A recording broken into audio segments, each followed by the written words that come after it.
At Thanksgiving dinner, my sister stood up and announced, "We voted, and you're not family anymore." Everyone cheered. I laughed softly and said, "Then I guess you won't need this." I placed a folder on the table. The moment she opened it, she started screaming.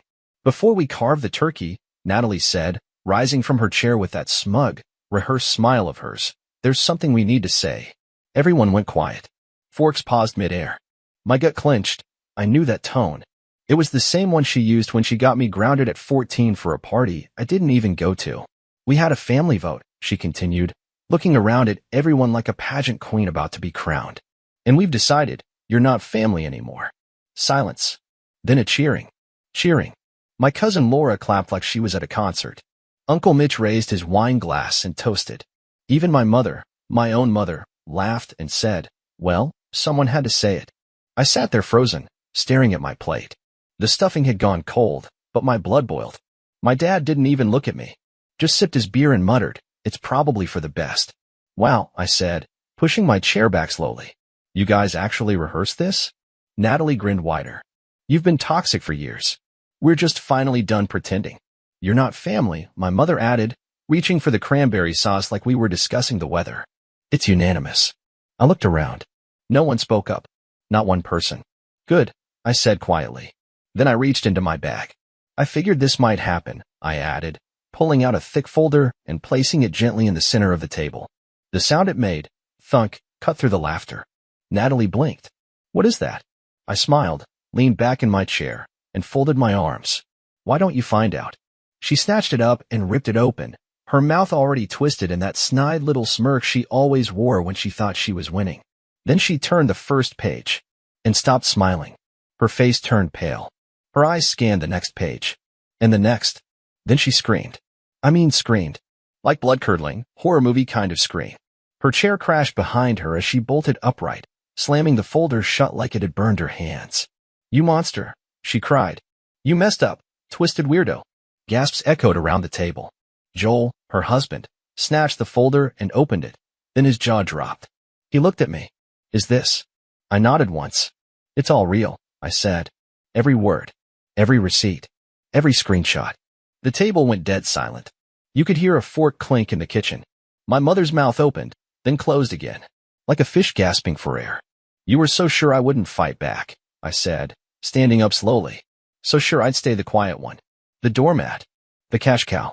But guess what?" I leaned over, looked Natalie dead in the eye. "Your little show? It's over. You want to know what was in the folder? I'll get there. But first, let me tell you how we got here. Because Natalie didn't wake up one day and decide I wasn't family. That decision was built over years. Brick by brick. Comment by comment. Betrayal by betrayal. I was never their favorite. Not even close. Natalie was the star, the golden girl. Good grades, big smile, knew how to work a room. She could lie straight to someone's face and make them thank her for it. I, on the other hand, was quiet. Private. I didn't need attention, and they hated that. They took my silence as weakness. I moved out at 19. Paid for college myself, worked 2 jobs, never asked for help. Meanwhile, Natalie flunked out of 2 majors, went to Europe to find herself, then came home and married Joel, the human equivalent of a LinkedIn profile in a blazer. The wedding? I paid for half. My parents couldn't afford it, but somehow still managed a 2-week cruise right after. I didn't complain. I never did. Even when they joked that I was the family accountant, I kept helping paying for Dad's dental surgery, sending money when Mom said the heat bill was overdue, even covering part of my cousin Laura's tuition when she got waitlisted for a scholarship. They always said, "Thank you, sure," but with that tone. The one that said, "Well, of course you'd help. You don't have a family of your own." And maybe that's what did it. See, I'm single. No kids. No spouse. No drama. Just me, my work, and my dog. And in their eyes, that meant I had nothing better to do than fund their messes. Natalie, especially, treated me like her personal failsafe. When Joel lost his job, she called me first. Just a small loan. When her car broke down, "You make 6 figures. What's 2 grand?" When her kid needed therapy and insurance wouldn't cover it. Yeah. Guess who she called? I always helped. Always. Because I told myself it was family. But helping turned into obligation. And then into expectation. And then into demand. It started small. Backhanded jokes at dinner. "Oh, you brought wine? Must be nice to afford good wine." Of course you're early. You have no kids to worry about. I wish I could work late every night and avoid my husband too. Then it got uglier. You're so cold. Maybe that's why you're still alone. You don't understand real stress. You don't have a real life. You're just bitter that no one needs you. Except, they did need me. Constantly. Financially. Quietly. Behind closed doors. And then came the text. Natalie. Hey, can you co-sign for a small business loan? Joel and I want to start a wellness cafe. Me. No. Natalie. Wow. Really? Then came the silence. That was 3 months ago. Since then, I got the cold shoulder. Mom stopped calling. Dad sent one-word replies. No one invited me to the last family dinner. Natalie blocked me on social media after posting a story about cutting out toxic people. But I didn't sit and sulk. Instead, I started pulling receipts. Literal receipts. See, I keep records. Bank transfers. Emails. Screenshots. Dates. I'm not stupid. And over the past 5 years alone, I'd sent over $78,000 to various family members. $78,000. $8,000 for Joel's rehab. $2,300 for Natalie's emergency dental work, which turned out to be elective veneers. $1,500 for my dad's back surgery. $12,000 for my mom's credit card debt. $6,000 for Laura's college move-in costs. $4,500 for a family emergency that turned out to be a trip to Cabo. And not once, did any of them offer to pay me back. They just took. And when I stopped giving, they decided I was the problem. So I made the folder. Inside.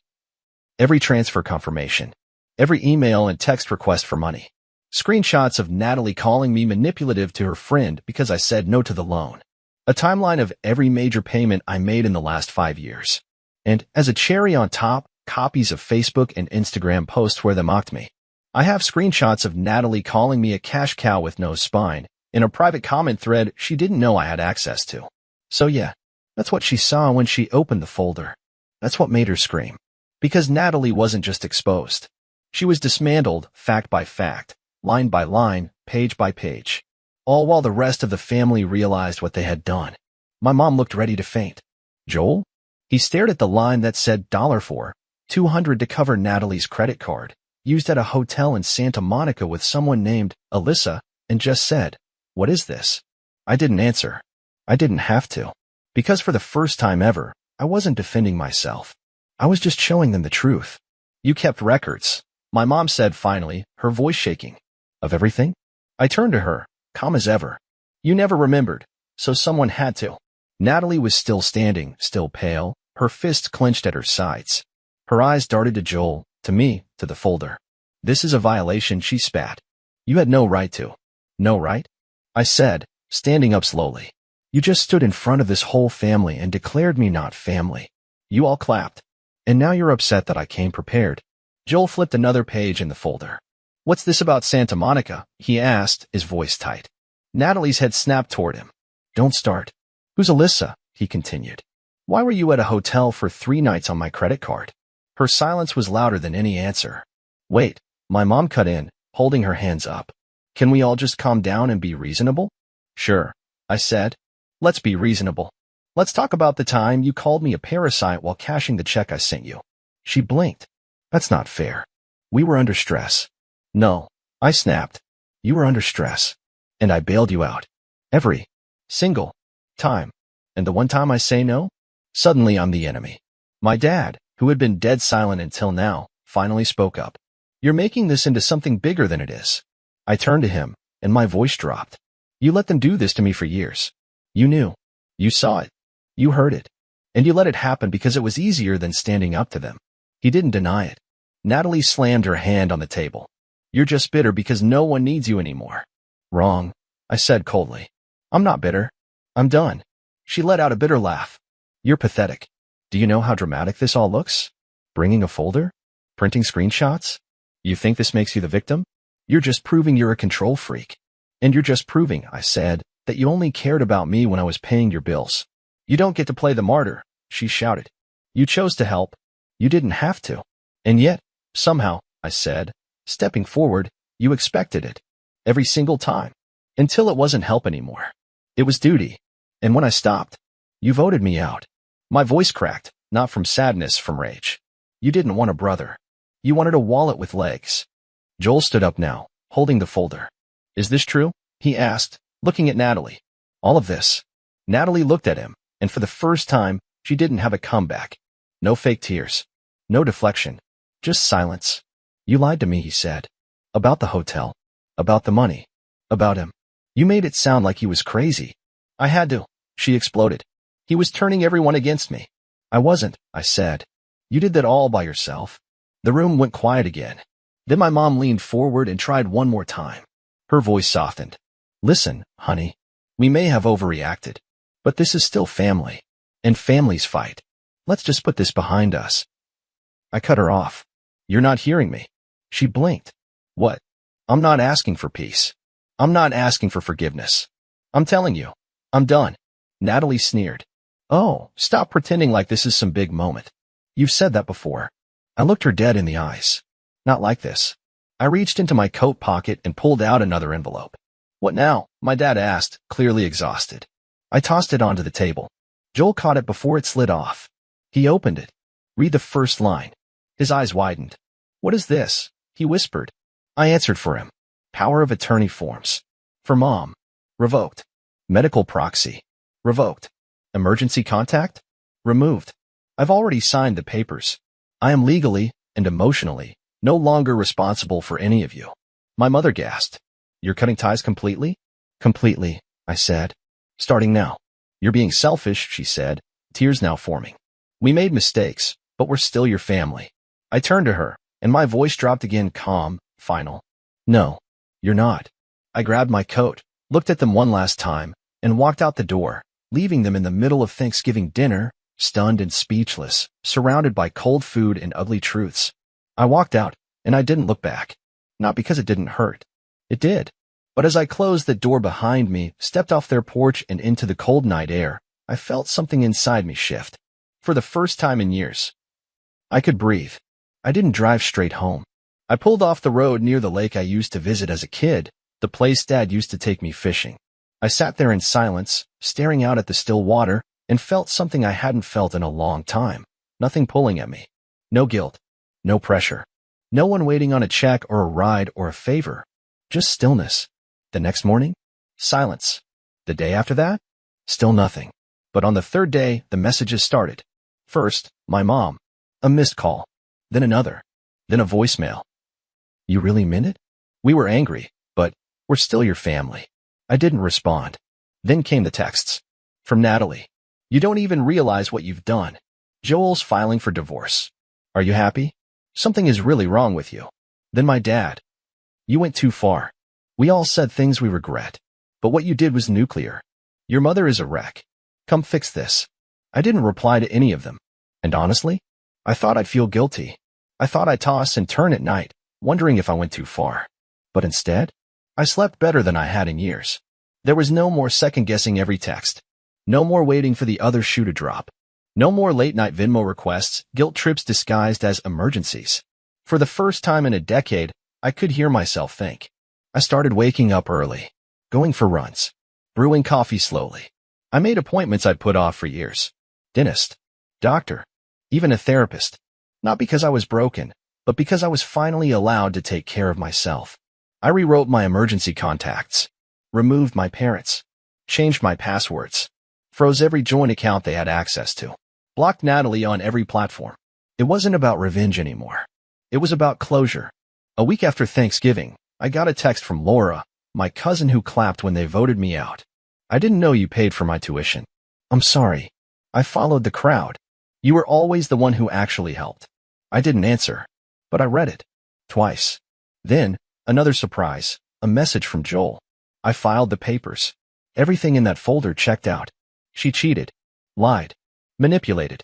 Not just you, me too. He added. You did the right thing. I should have left sooner.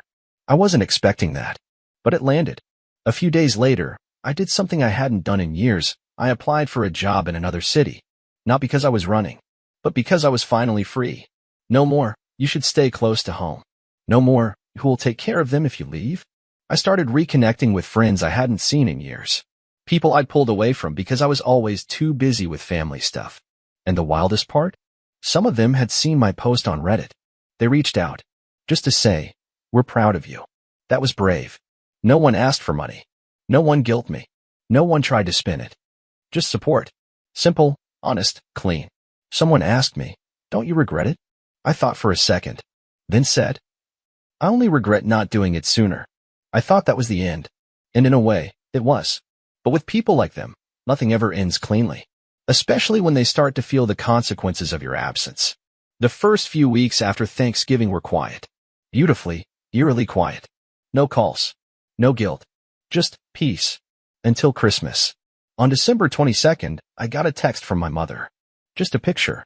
It was their living room, decked out with stockings, a half-decorated tree, in front and center, a massive empty space where they usually stacked the presents. "It doesn't feel the same without you," the caption said. "Ellie keeps asking why Uncle isn't coming this year." I stared at it for a long time. No apology. No ownership. Just the same manipulative undertone. "Look what you've done. Look who you're hurting." I didn't reply. December 23rd, Natalie tried calling. I let it ring out. Then she sent a message. "I know I messed up, but you don't have to punish everyone. Just come by for Ellie. She misses you." 2 minutes later. Also, Mom and Dad are behind on their mortgage. "I know you don't care anymore, but the bank called today. I thought you'd want to know." There it was. The ask. Always hidden in a blanket of guilt, always covered in fake softness. But it always ended the same way, with a request. I blocked the number. December 24th. Another text. This time from Dad. "You made your point. We get it. But enough is enough. We need help. We're still your blood." That night I sat alone by the fireplace with a glass of wine. I looked around my small apartment. No tree, no noise. Just me and the silence they always said would destroy me. And for the first time in my life, I was thankful for that silence. But it didn't end there. January. I got a call from a number I didn't recognize. I picked up out of habit. "Is this Daniel?" a man's voice asked. "Yes." "Who's calling?" "My name is Mark," he said. "I'm calling on behalf of your father. He mentioned you're the primary executor of the family trust." I froze. "I revoked that role 2 months ago," I said. "It was finalized by the family attorney. My name is off everything." The man paused. "I see. Your father said he couldn't reach you directly and asked me to explore options." They're in a bit of a bind. Of course they were. Natalie and my parents had run out of options. The ATM was closed. The safety net was gone. Now they were trying to get creative. I hung up without another word. But the final straw came in February. I got an envelope in the mail. Handwritten. No return address, but I recognized my mother's handwriting instantly. Inside was a letter, 3 pages. The first page was all about regret. "We said things in anger. You've always been the strong one. We never realized how much we leaned on you." The second page turned to guilt. "Your father's health isn't good. Natalie's completely alone now. We're worried about Ellie. She's struggling." And the third page? That was the hook. "We're selling the house, but we're underwater on the mortgage. We just need a little help to get through this. Then we'll never ask again. Please, Daniel, do it for your father. Do it for the family." I sat with the letter for a while. Let myself feel every ounce of what they wanted me to feel. The weight of responsibility. The sting of obligation. The aching need to fix what was broken. Then I folded the letter, got up, walked to the kitchen, and tossed it in the trash. The truth is, they weren't asking for help. They were asking for access. Again, they didn't want me back in the family. They wanted the version of me who didn't say no, the one who paid silently, sacrificed silently, suffered silently. But that version of me? He's gone. I'm not their scapegoat anymore. I'm not their golden goose. I'm not the duct tape holding a broken house together. I am done. And the most terrifying part for them? I'm doing just fine without them. I got a new job, moved to a new city, bigger place, clean slate. I started volunteering on weekends, not because anyone needed me, but because I wanted to. I built a life where no one calls me at 11 p.m. to cover a mistake they refuse to own, where I'm not punished for being independent, where kindness isn't used as leverage. I don't regret helping them, but I do regret how long it took me to stop. You want to know what real peace feels like? It's not being surrounded by family. It's being free from people who only call you family when they need something. Update, months later. I didn't think this post would get attention. Honestly, I just needed to say it, to put it somewhere. But I read every comment. The people who said, "You were brave, They don't deserve you. Thank you. I didn't know how much I needed to hear that until I did. And to the few who asked, but what if they change? Yeah, I've asked myself that too. It's been a few months now. They didn't change. After I cut them off, after the folder, after the screaming and the silence and the letters, I thought maybe, just maybe, someone would get it. That they'd reflect. That they'd say, "We're sorry." They didn't. They got quiet for a while. Then they got strategic. Then they got desperate. Then they got ugly again. But me? I got free. Since then, I moved to a new place. Got a job that doesn't keep me up at night. Started therapy. Real therapy. The kind where you stop trying to fix everyone else and finally learn how to sit with yourself. I cook for myself now. I sleep better. I go outside more.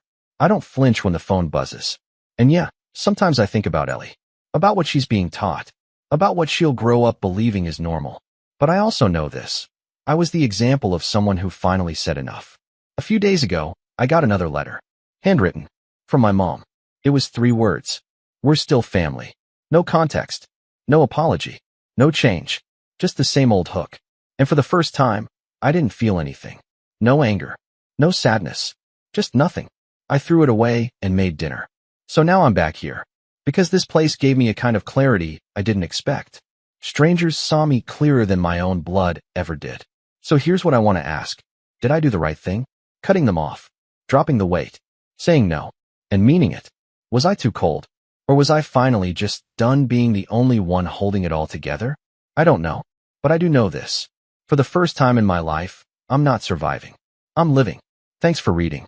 Still listening.